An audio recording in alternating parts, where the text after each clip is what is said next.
Good morning. Now, I just apologise as I start this video for the sort of slight glow over my head in the video. I'm recording this in the evening, and that's the light behind me, just to make that clear. So, over the last 3 weeks, we have been thinking about resting in God, trusting in God, and faith in God. And all of these things that we've been thinking about are helpful in developing a deeper relationship with God. So today's talk is about knowing Him better. Now, last week, David looked at the story of Elisha. Now, both Elijah and Elisha led miraculous lives in many ways, and they saw many extraordinary things occur. Now, whilst we should absolutely be having faith in God for the extraordinary, we should be looking out for God in the everyday and ordinary too. Often I'm prone to think that meeting with God is a profound and grand event. However, if we look at several early accounts of meetings with God in the Bible, we see that things are quite different. One such account is in Genesis 32, 22-32. It says, "That night Jacob got up and took his 2 wives, his 2 female servants, and his 11 sons, and crossed the ford of the Jabbok. After he had sent them across the stream, he sent over all his possessions. So Jacob was left alone, and a man wrestled with him till daybreak.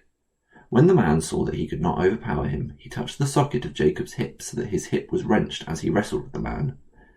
Then the man said, 'Let me go, for it is daybreak.' But Jacob replied, 'I will not let you go unless you bless me.' The man asked him, 'What is your name?' 'Jacob,' he answered. Then the man said, 'Your name will no longer be Jacob, but Israel, because you have struggled with God and with humans and have overcome.' Jacob said, 'Please tell me your name.' But he replied, 'Why do you ask my name?' Then he blessed him there. So Jacob called the place Peniel, saying, 'It is because I saw God face to face, and yet my life was spared.' The sun rose above him as he passed Peniel, and he was limping because of his hip. Therefore, to this day, the Israelites do not eat the tendon attached to the socket of the hip, because the socket of Jacob's hip was touched near the tendon." Now, in this story, Jacob was not actively seeking God when he met him. They were in the process of moving house, effectively, and with such a large household, I expect his mind was probably focused on the logistics of the job. And even when he meets with God, it seems that at first he hasn't even realised who he's encountered. Now, whilst it's unclear, to me at least, what first led Jacob to start wrestling with this man, Jacob himself was quite used to struggles in life. He'd had many difficulties with his brother Esau and his father-in-law Laban over the years, so being in a fight was not out of the ordinary for Jacob. And it leads me to think that God may well meet with us in ways that we're accustomed to. After all, he knows us completely, so why would he reveal himself to us in a way that we wouldn't respond well to? I certainly feel that I've had experience of God revealing himself in ways that make sense to me. When I was at university, I studied mathematics, and we frequently had to work with abstract, infinite structures that the human mind couldn't perceive. And so we had to rely on our mathematics to understand it. And at that time, it greatly bolstered my own faith, as it helped me to reconcile the difficulties that certainly I have understanding an infinite God with a limited mind. Now, returning to the Bible passage, it's only after the encounter that Jacob truly realises what a dramatic situation he's been in. He suddenly realises that he has seen God face to face and yet been spared. So, therefore, we can expect God to reveal himself to us, but we need to be on the lookout at all times because we might not see it straight away. It's possible that he could do this, at any time of our lives, including when we're busy, moving house or whatever it may be. Since recently celebrating Easter, one of the stories that has been looked at is the Road to Emmaus story. I won't read it now as it's hopefully familiar to many of you, but you can find it in Luke 24:13-35. In it we see that the 2 followers of Jesus were initially so wrapped up in their concerns of the day that they managed to miss that Jesus was walking with them. And it's interesting if you start to think about it here, because the women have already made the claim that Jesus is alive and that it seems just too impossible to believe.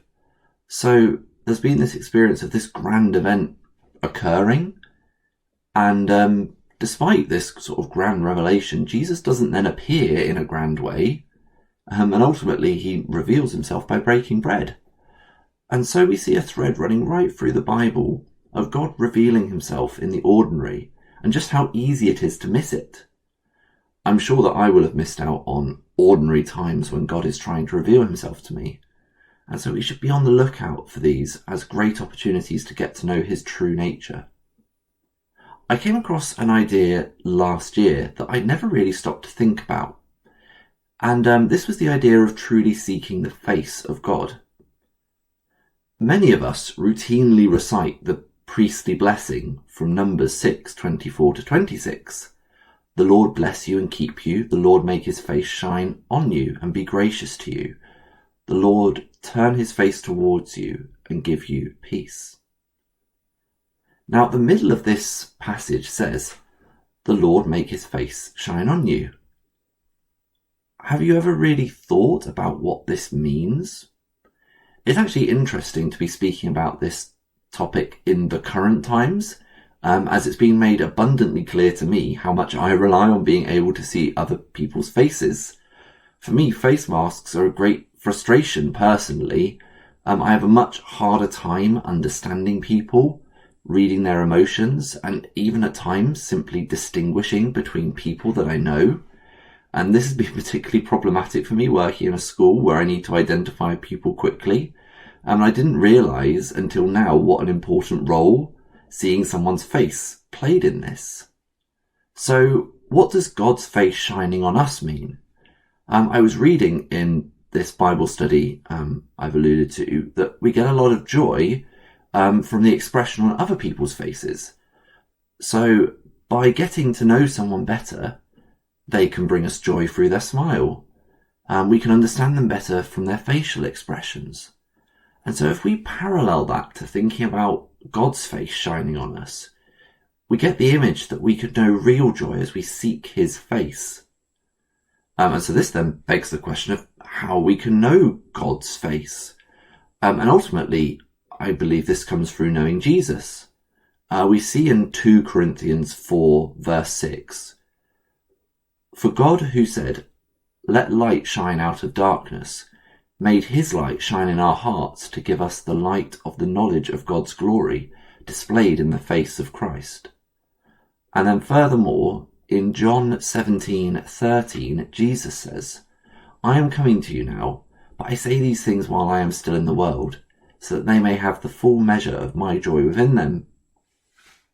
So we see that God makes light shine in our hearts through the face of Christ, and that we may have the full measure of Christ's joy within us. What is this joy? Well, it isn't just happiness, but a deep joy that overrides all circumstances. Think about how a smile from a close friend or family member can make a terrible situation feel just that bit better. Therefore, it leads us to think that if we can sense God smiling on our faces, that will bring a joy to help in all circumstances.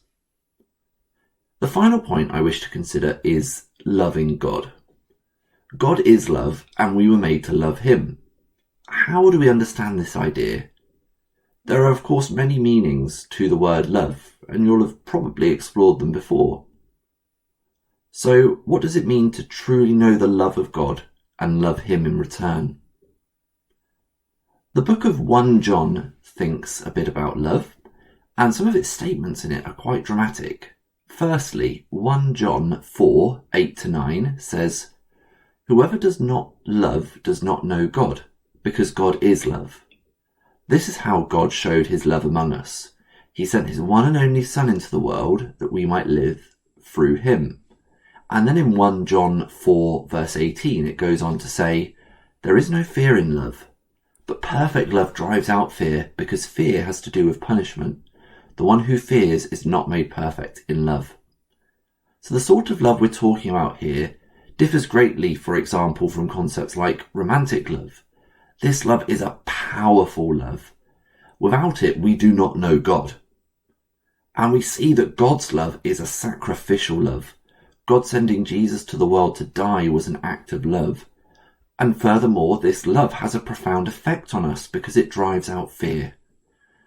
Consider this in combination with my thoughts earlier on knowing the face of God, and we realise that knowing God will really equip us for all circumstances. God's love is powerful stuff and is clearly something that we need to seek in life. Over this series of talks, we've been thinking about how we can better know God. As we rest in him, trust in him, and have faith in him, we will know him better. And I'm still quite early in this, it's just things I've been thinking about. I don't think that this talk has got all the answers, but it's just some things to be thinking about. As we come to try and know God better, this God who is love, what effect could it have on our lives? That's what I want us to think about. And as I finish, let me read to you 1 Corinthians 13. It's a very famous passage, but let's try and hear it in the context of all we've thought about over these last few weeks. Think about how you would like to see your life transformed by knowing him better, and pray into it this week. So God bless you. 1 Corinthians 13 says, "If I speak in the tongues of men or of angels, but do not have love, I am only a resounding gong or a clanging cymbal. If I have the gift of prophecy and can fathom all mysteries and all knowledge, and if I have faith that can move mountains, but do not have love, I am nothing. If I give all I possess to the poor and give over my body to hardship that I may boast, but do not have love, I gain nothing. Love is patient, love is kind. It does not envy, it does not boast, it is not proud. It does not dishonor others. It is not self-seeking. It is not easily angered. It keeps no record of wrongs. Love does not delight in evil, but rejoices with the truth. It always protects, always trusts, always hopes, always perseveres. Love never fails, but where there are prophecies, they will cease. Where there are tongues, they will be stilled. Where there is knowledge, it will pass away. For we know in part, and we prophesy in part. But when completeness comes, what is in part disappears. When I was a child, I talked like a child. I thought like a child. I reasoned like a child. When I became a man, I put the ways of childhood behind me. For now we see only a reflection, as in a mirror. Then we shall see face to face. Now I know in part. Then I shall know fully, even as I am fully known. And now these three remain: faith, hope, and love. But the greatest of these is love."